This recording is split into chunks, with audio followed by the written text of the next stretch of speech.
Orotin luyare moriari tengolo ka jie kalo lopeduru odolita oja okeche imita kwa taka nyauni anyono kamuswairi itono sokoni ngonla poloni loka umoroto nyezde buna nyamari sirgin redolete bilioni ni kanyare olomonitos anede japugani no Uganda nepeka World Bank ida swamna ada Orotin lo nyezde buni ayanga ikine kare dope nepeka ila pyo iuni minister lo chichina ya ita kironuda lupoko Abukokin topolo nade town Honorable Kania Obiga nyezda buli pi constructors lu anyunda bonebe iswameta swamejo. So I urge the contractors to stick to the time frame which was set.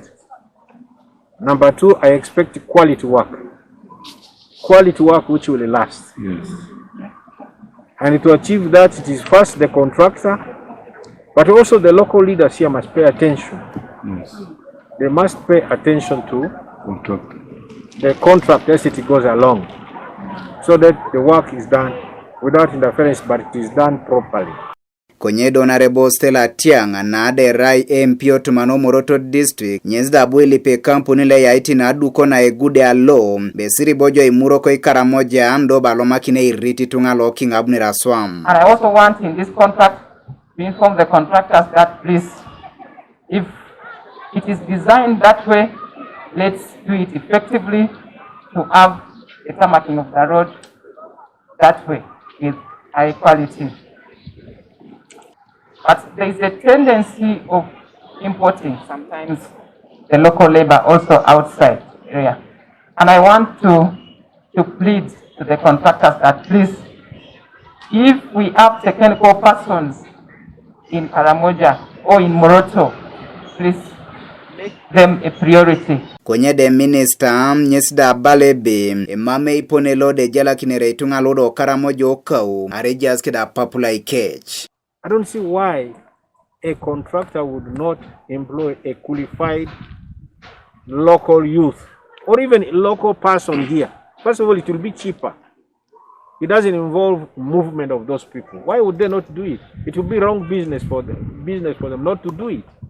So I expect the contractor, as he's here, should first look for the opportunity of employment for the people here. Araide jailele na dumuni gudo ilu kopekwana Moroto municipality nyezde ronge tere kina keda tiokso ngunu nuda elangiri no ya depar atedo jasi daroroto ya nuda ijauna ibuga kech lo Karamoja. The other thing is that we have the two roads, G and Loped Road, that we need that are under construction.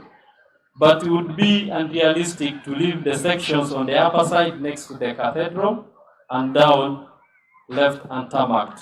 We would wish that maybe at some point these connections are also upgraded. We are still crying. Yes, Banara District told us the first phase of disarmament is done. But I want to tell you, Banara District, it's like there is no disarmament taking place. Because things are becoming more worse. Things are becoming more worse. The number of raids are increasing. The number of people we even suspect have the guns have increased. There's a lot of burglary, breaking into people's houses. Even up to municipalities, it's no longer like raiding cows. Open defecation. This is very common here in the Moroto municipality. A practice being done by the communities surrounding the municipality.